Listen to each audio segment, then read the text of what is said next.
Face ऐसे हो सकता है कि अपने ही पर हत्या कर दे। क्या यही प्रेम है?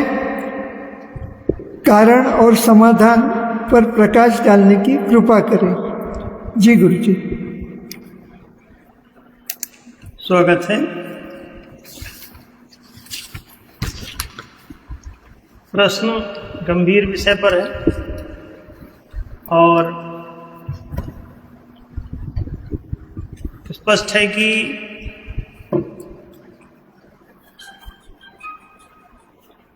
ये एक ऐसा मामला है जो न केवल सभ्यता से जुड़ा हुआ है बल्कि संस्कृति से भी जुड़ा हुआ है। अब यहाँ देखना ये है कि ऐसी घटनाएं होती क्यों हैं जिनमें इतनी क्रूरता हो, इतनी कठोरता हो,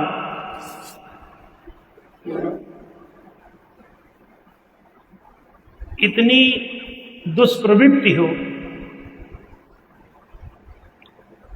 कोई कैसे कर सकता है? लेकिन इन घटनाओं का होना ये बता रहा है कि ऐसा भी होता है अथवा हो सकता है। इनके कारणों की समीक्षा जरूरी है। विचार करके देखें तो किसी भी अपराध का मूल कारण दोष होता है। आपके मन में, अंतःकरण में, आपके अंतर्हृदय में जब तक पंच दोष प्रतिष्ठित नहीं होते तब तक आप अपराध नहीं कर सकते। तो इसको प्रेम की घटना कहने के बजाय इसको अपराध की घटना कहें।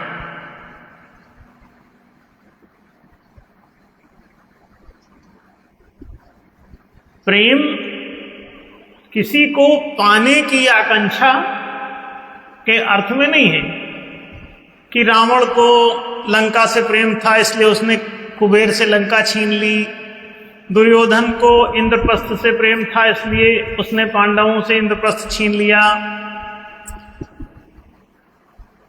रावण को सीता से प्रेम था इसलिए वो सीता का अपहरण कर लिया। इसको प्रेम नहीं कहते।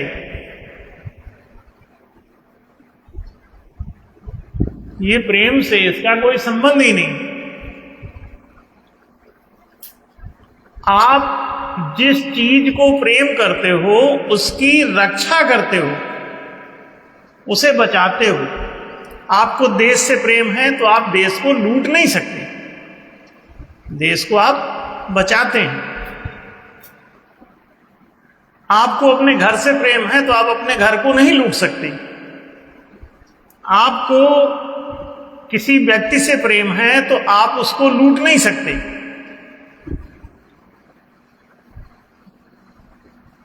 प्रेम सद्भाव को कहते हैं। सद्भाव क्या है? सत्य के अनुकूल भावधारा। सत्य के अनुकूल जो भावनाएं हैं आपकी, उसे सद्भाव कहते हैं। सद्भाव को ही प्रेम कहते हैं। सत्य क्या है? सत्य ये है कि इस दुनिया में दूसरा कोई नहीं है, और जहां दुनिया में दूसरा कोई है ही नहीं तो दूसरेपन का कोई भाव आपके भीतर नहीं आएगा, और दूसरों के प्रति दूसरेपन का जो भाव है इसी से दोष उत्पन्न होता है। ये दोष 5 प्रकार के हो जाते हैं क्योंकि आप पंच तत्वों से बने हुए हैं, आकाश, वायु, अग्नि, जल, पृथ्वी। तो इन पंच तत्वों में आपके भीतर ये जो दोष की मान्यता गई, दोष की वृत्ति गई, तो वो 5 प्रकार से अपनी अभिव्यक्ति देगी। आकाश से दंभ की उत्पत्ति होगी, वायु से द्वेष की उत्पत्ति होगी, अग्नि से ईर्ष्या की उत्पत्ति होगी आप में, जल से दुर्लोभ जागेगा और आप किसी भी चीज को लूटने की चेष्टा करेंगे। डाकू वृत्ति पनपेगी, आक्रामकता पनपेगी। ये जल आपको घसीट के ले जाएगा, खींच के ले जाएगा, ललचा के ले जाएगा, दूसरों के अधिकार क्षेत्र में घुसा देगा। तो डाकू वृत्ति के हो जाएंगे आप। किसी की अनुमति सहमति के बिना उसके अधिकार क्षेत्र में घुसना, किसी के घर में उसकी अनुमति के बिना घुस जाना, किसी की सीता उसकी अनुमति के बिना उठा ले जाना, किसी का बच्चा उठा ले जाना, उसकी पत्नी उठा ले जाना, उसका सामान उठा ले जाना, ये सब क्या है? ये जो आपके भीतर कुलोभ है, ये आपको लूटना सिखाएगा। तो आक्रमण शुरू कर देंगे आप। तो ईर्ष्या अपने आप आक्रामक हो जाएगी जब जल तत्व में ये दोष जाएगा। और जब पृथ्वी तत्व में ये दोष जाता है तो आपका मोह जो है वो द्रोह में बदल जाता है। आपके भीतर परद्रोह पैदा होता है, दूसरे से दुराव, दूसरे का विरोध, दूसरे से टूटने की प्रवृत्ति।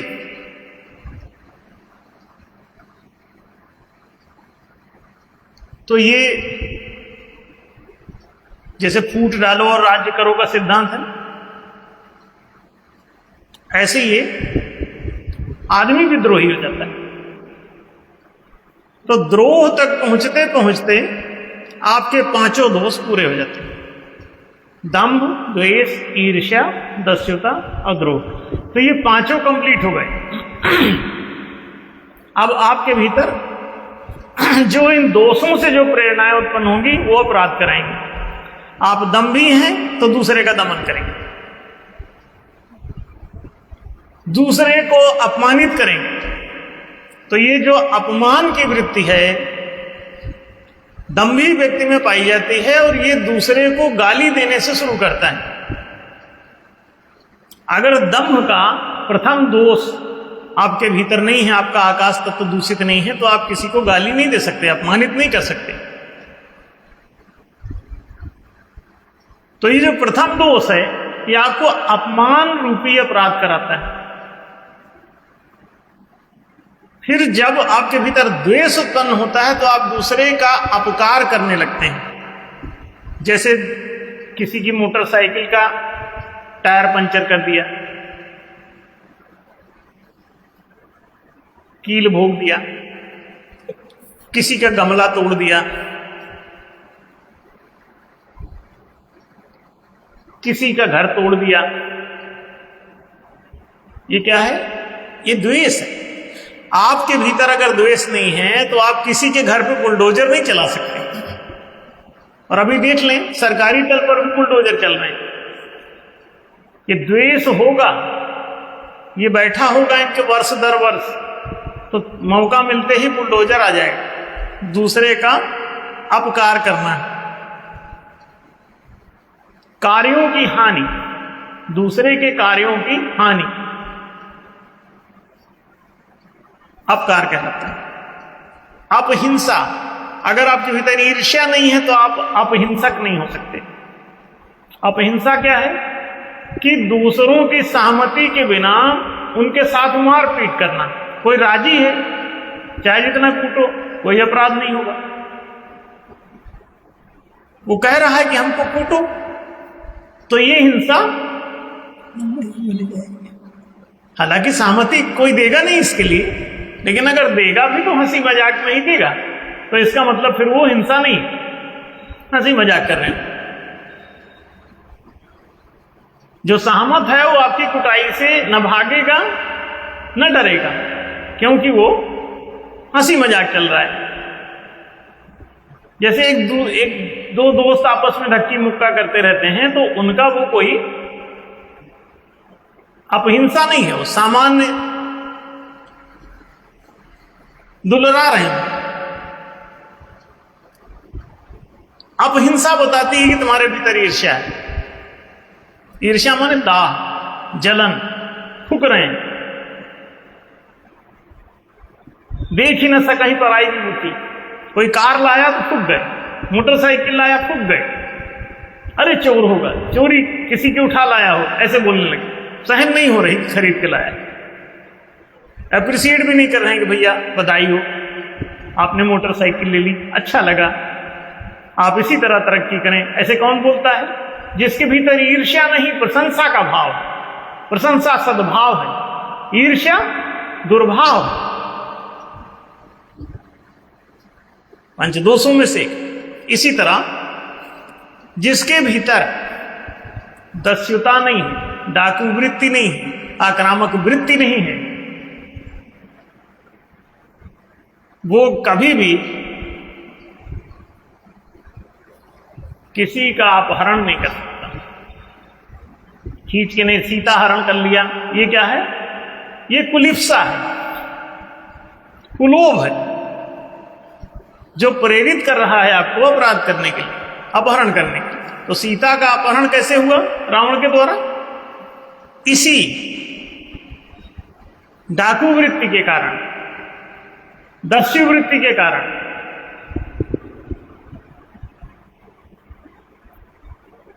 और अगर आपके भीतर द्रोह रूपी दोष, पांचवा दोष नहीं, तो आप परद्रोह नहीं कर सकते। परद्रोही व्यक्ति चूंकि दूसरे का विरोधी होता है, तो उसको दिक्कत में डालता है। वो अपहरण के बाद उसका अपबंधन भी करता है। अगर द्रोह है तो या तो वो उससे दूर भाग जाए, अथवा उसको अपने कब्जे में ले ले, उसको दास बना ले। तो अपबंधन माने उसको बांध लेना, कमरे में बंद कर लेना अपने कब्जे में। तो अपहरण तो सिर्फ डकैती है, लेकिन अपबंधन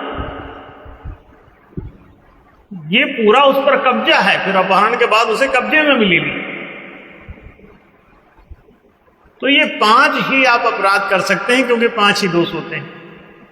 पंचदोष हैं दंभ, द्वेष, ईर्ष्या, दस्युता, द्रोह। इन 5 दोषों से आप अपराध कौन कौन से करेंगे? अपमान, अपकार, अपहिंसा, अपहरण, अपबंधन। 5 ही दोष आपके भीतर बन सकते हैं, क्योंकि आप पंचतत्वों से ही बने हैं, छठवां नहीं बने। तो 5 ही अपराध करेंगे। अब इस मामले में कौन सा अपराध हुआ, ये सोच के बताएं। 5 में से कौन सा अपराध था जो अभी किसी नवविवाहित युगल के बारे में हुआ, सोनम कांड में? वो क्या था? कौन सा अपराध हुआ इसमें? अपहिंसा हुई। इसका मतलब यह है कि बिना ईर्ष्या के अपहिंसा नहीं होगी। वहां पे 2 चीजें पैदा हो गई।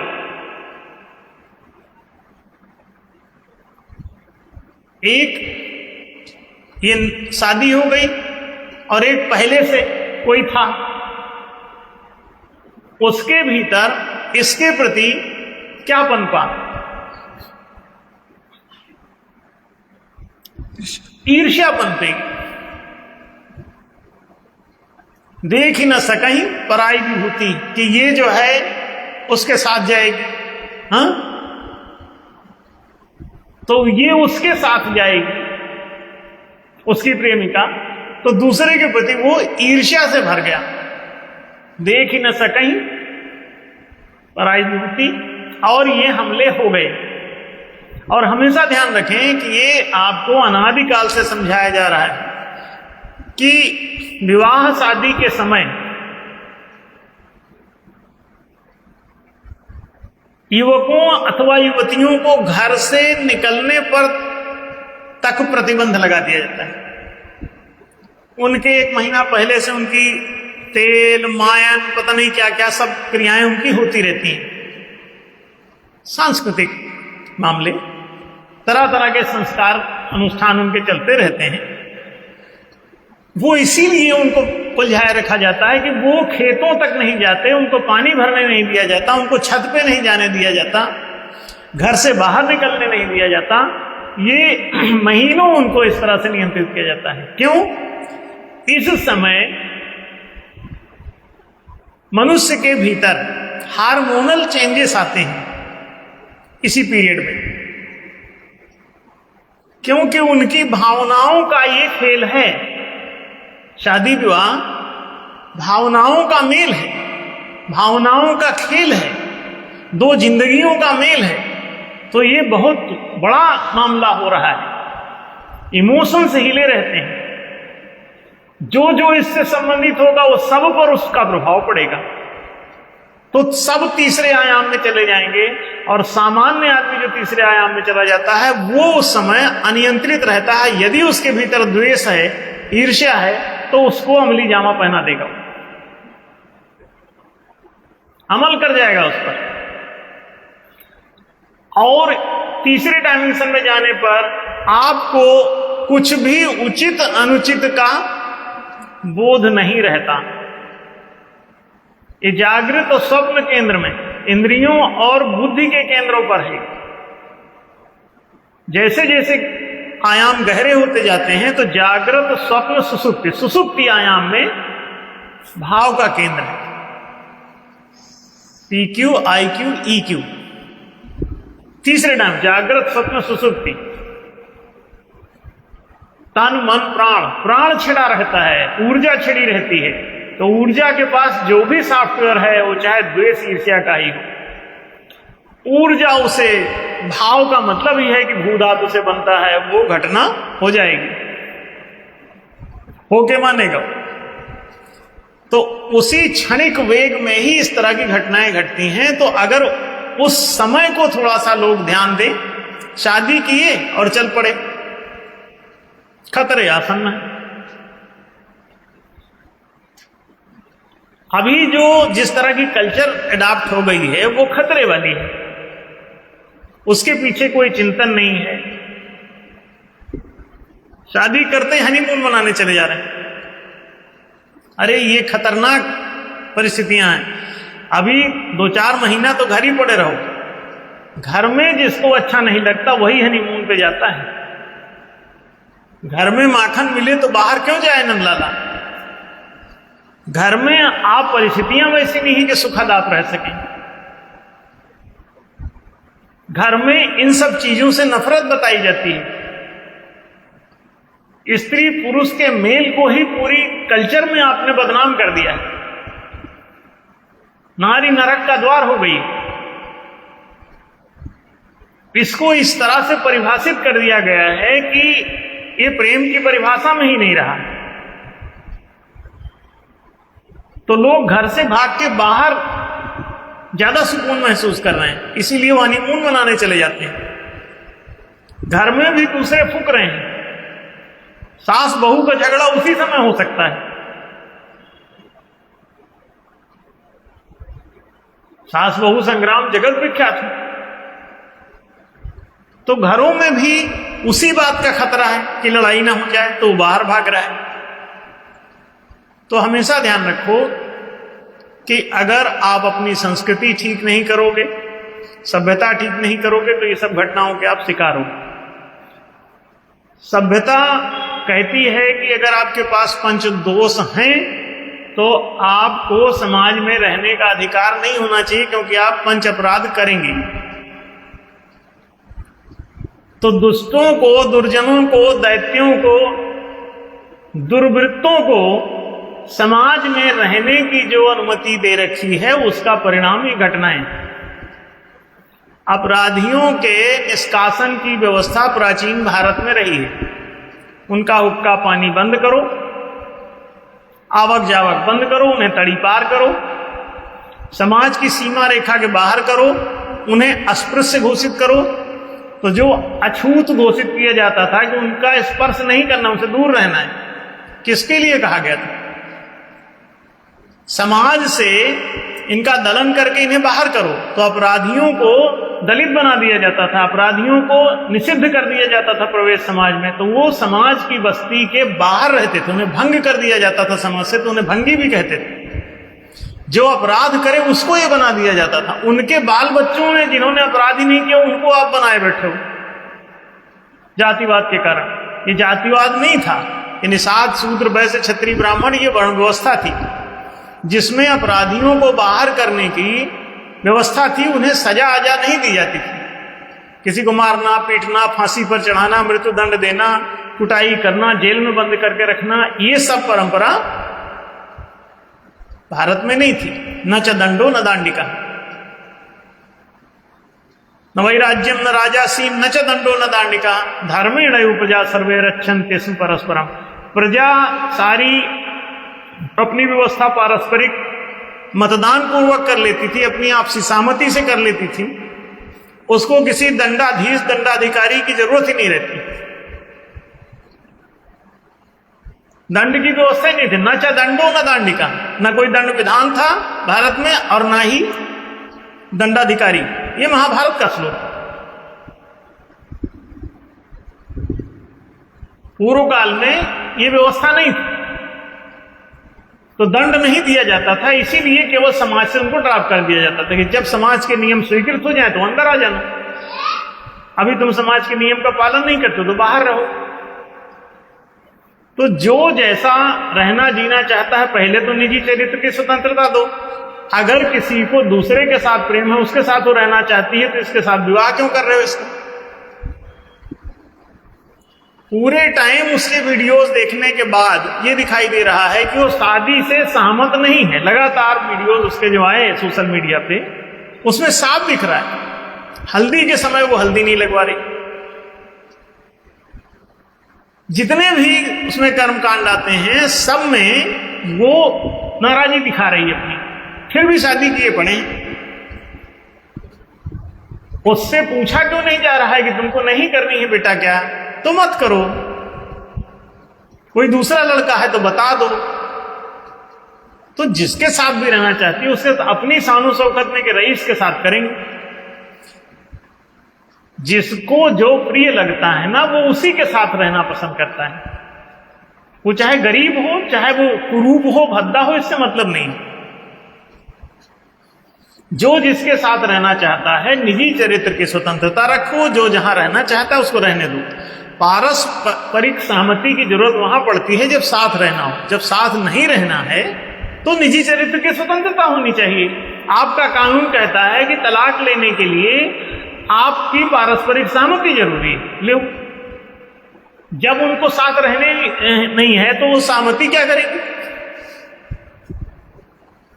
अब असहमत है इसीलिए तो तलाक चाहिए। तो कह रहे हैं दोनों की सहमति से तलाक हुआ। अब ये कैसे संभव? सहमति नहीं बन रही है तभी तो तलाक की नौबत है। 40-40 साल से मुकदमे चल रहे हैं, कोई फैसले नहीं हो रहे। अब काहे तलाक होगा, काहे वो अलग हट पाएंगे? तो मर्डर के अलावा कोई रास्ता नहीं। आपके कानून मर्डर करा रहे हैं, तो पहले तो कानूनों का ख्याल करो कि आपके बाबा साहब लोगों ने जो धर्म विधान दिया है, न्याय विधान, वही लीचड़ बना बैठा है। तो हत्याएं कानून के कारण हो रही हैं। निजी चरित्र की स्वतंत्रता तो लिखो पहले संविधान में। कहीं नहीं लिखा है कि आपको निजी चरित्र की स्वतंत्रता है। आप जिससे शादी करना चाहें करें, नहीं करना चाहें ना करें। किसी के साथ रहना चाहें रहें, नहीं रहना चाहते ना रहें। भारतीय संस्कृति तो गांधर्व विवाह तक की अनुमति देती है कि 1 घंटे की भी शादी होती। ये सब अर्जुन भीम सबकी 1-1 घंटे की शादियां हो रखी हैं।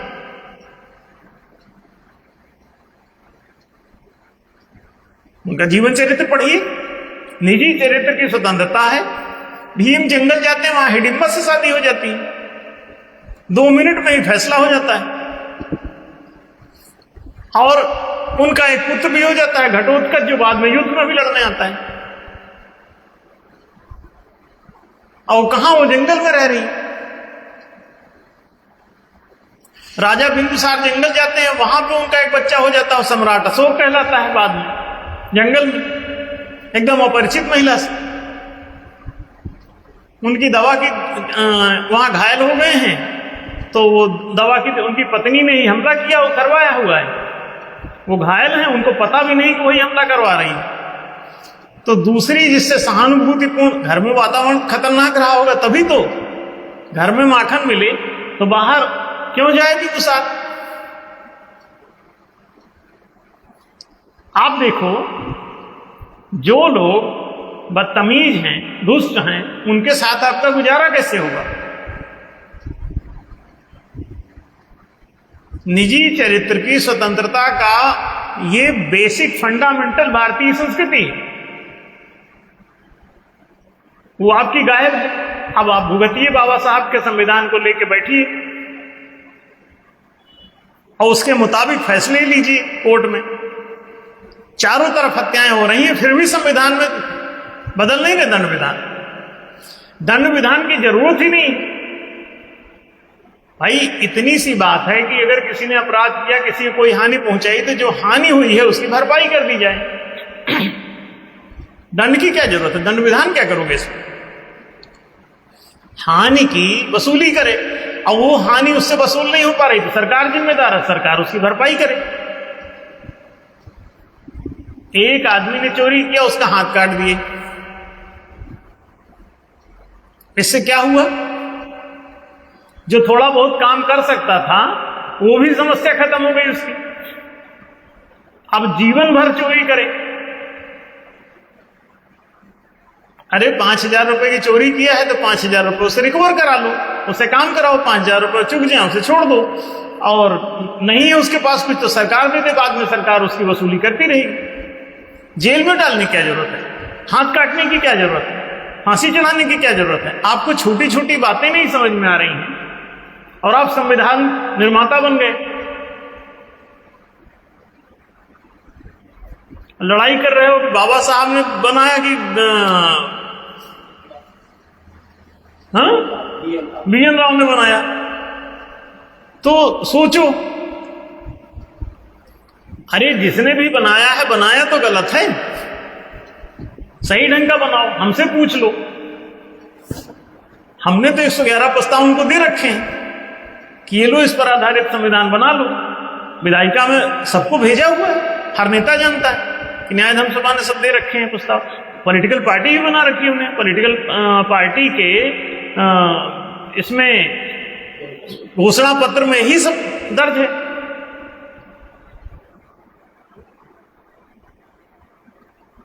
रिकॉर्ड है चुनाव आयोग के पास भी। तो अब आप देखिए, संविधान आप सही ढंग का बनाओ ना। न्याय विधान चाहिए, दंड विधान नहीं चाहिए। न्याय विधान चाहिए। दंड विधान क्या होता है? दंड वंड तो जंगल राज है, तो जंगल में लागू करो। बस्ती में कहां दंड विधान लेके आ गए? समाज में, मानव समाज में दंड विधान की जरूरत नहीं होती। कोई अगर अपराध करता है तो उसको समाज से बाहर खड़ा कर दिया जाता है। जब फिर वो कहे कि नहीं अब हम मानेंगे कानून, तो अंदर आ जाओ। ना मानता हुआ दिखाई दे, फिर बाहर कर दो। तो पहले यही नियम थे। निषाद, दलित, अंत्यज, ये सब वही तो कहलाते थे। भंगी, तो उनको समाज से भंग करके बाहर कर दिया जाता था, इसलिए भंगी कहते। भंगी कोई गाली थोड़ी। समाज से भंग करना माने अलग करना। समाज से दलन करना माने दो दल ऐसे कर दिए, उसको उधर कर दिया कि तुम बस्ती से उस पार रहो और ये इस पार रहेंगे सभ्य लोग। तो अभी भी आप जाइए तो भंगियों, दलितों की जो बस्तियां हैं, वो समाज में उनको घुसने की अनुमति इसीलिए नहीं क्योंकि वो अपराधी प्रवृत्ति के, उनके साथ उठने बैठने वाले बच्चे और बर्बाद हो जाएंगे, तो उनको दूर रखा जाता है। बस इतनी सी बात है। अगर वो ठीक हो जाए तो अंदर आ जाए। अस्पृश्य, अछूत उनको इसलिए कहते थे क्योंकि उनका खान पान, रहन सहन सब गंदा हो जाता था। 100% वो मांसाहारी हो जाते थे। अब आज भी देख लीजिए कि उस समाज में जितने घुसे हुए वो मैक्सिमम उन्हीं गंदी वृत्तियों के शिकार हैं। जो पढ़ लिख गए हैं वो रास्ता बदल रहे हैं। 25 साल सनातन धर्म कहता है शिक्षा दो, फिर उसके बाद एक अनिवार्य रूप से रोजगार दो, निजी चरित्र की स्वतंत्रता दो, वो जैसा जिसके साथ शादी करना चाहता है उसको रहने दो उसके साथ, क्या तकलीफ? जो प्रिय लगेगा वही आपको सूट करेगा, और वो चाहे कुरूप हो, वो चाहे जर्जर हो, बीमार हो, वृद्ध हो, यंग हो, कैसा भी हो, जो रुच रहा है वही रुचेगा भैया, उसी के साथ उसको रहने दो, खुश रहने दो। अब आप विवाह करे दे रहे हो जिसमें वो खुश नहीं है, दूसरा भी ईर्ष्या का शिकार हो रहा है क्योंकि उसके भीतर पंचदोष घुसे हुए हैं। अब ऐसे मोमेंट में जैसे शराब पीने के बाद आपका डायमेंशन बदल जाता है, वैसे ही प्रेम में पड़ने के बाद भी डायमेंशन चेंज हो जाता है। जैसे लैला मजनू एकदम पागल से घूम रहे हैं, डायमेंशन बदल जाता है, अतिशय साहसी डायमेंशन में आप चले जाते हैं। तो वहां से ये घटनाएं ऐसी होंगी। तो अगर आप सावधानी बरतें और समाज में इस तरह की व्यवस्था लाएं कि जो अपराध करता है उसको दलित बनाएं, उसको निषाद बनाएं, निषिद्ध करें। जिसका प्रवेश निषिद्ध होता है समाज में उसे निषाद कहते हैं, जो भंग करके अलग कर दिया जाता है उसे भंगी कहते हैं, जो दलन करके बाहर कर दिया जाता है उसी को दलित कहते हैं। ये कोई जातियों के नाम नहीं है, ये जो कोई भी गलत काम करे उसको थोड़े समय के लिए बाहर कर दिया जाता है, और बाकी मारने पीटने से क्या फायदा होगा। तो इस समाज में ये व्यवस्था पुनः अपनाइए। पहले तो निजी चरित्र की स्वतंत्रता दीजिए तो अपराध वो करेगा ही नहीं। अगर उसी से शादी कर लो जिससे वो चाह रही है तो अपराध घटित क्यों होगा। तो सही परंपरा अपनाने से ये सब समस्याओं का समाधान आप प्राप्त कर सकते हैं। हम न्याय समाज का हमने गठन किया है, उसमें इस तरह की समस्याएं नहीं आएंगी, और जितने लोग ज्वाइन कर रहे हैं वो सुखी हैं, शांतिपूर्ण हैं, उनके बीच में इस तरह के कारनामे नहीं हो रहे हैं। तो न्याय समाज ज्वाइन करें, इस तरह की समस्याओं से बचें। वहां नई संस्कृति है, नई सभ्यता है, माने सही संस्कृति है, सही सभ्यता है, उसको ज्वाइन करके जी के देखो। हिंदू मुस्लिम सिख ईसाई जैन बौद्ध पारसी भाई का जो धंधा खोल लिए हो तो उसमें ना कोई सभ्यता है ना उसकी कोई कल्चर है, वो उसमें पंचदोष पल रहे हैं, पंचपाप पल रहे हैं, और दुनिया भर की समस्याएं हो रही। तो अपनी सभ्यता संस्कृति बदलो, मानवीय सभ्यता संस्कृति में आओ। ये पशुवत जिंदगी जी रहे हो, पशु कुत्ते एक दूसरे को फाड़ डालते हैं इस पीरियड में, तो वही चीज मनुष्यों में जब दिखाई देने लग जाए कि एक दूसरे को फाड़ने लग गए हैं हार्मोनल अवधि में, तो आप खुद ही विचार कर लीजिए कि आप कहीं जंगल राज में तो नहीं फंसे हुए हैं, तो रास्ता बदल लीजिए, ये घटनाएं खत्म हो जाएंगी। आशा है कि ये स्पष्ट हुआ होगा बंधु जी को। डॉक्टर साहब धन्यवाद गुरु जी, आपने बहुत ही सरल एवं स्पष्ट भाषा में प्रेम और अपराध दोनों का फर्क बताया। संविधान, दुर्विधान, कानून व्यवस्था अर्थात दुर्व्यवस्था एवं गुणानुसार रहवास, जो अपराधी है उनके लिए दानव सभ्यता, जंगल में रहो, और जो सभ्यता संस्कारित लोग हैं वे मानव समाज में रहे। इस ढंग से बहुत ही अच्छा कारण और उपाय भी बताया। आप सभी श्रोताओं को अनुरोध है कि ये वीडियोस गौर से सुने, सब्सक्राइब करें, अपने ग्रुप में भेजें, ताकि सबको जीवन जीने का आनंद मिल सके। धन्यवाद।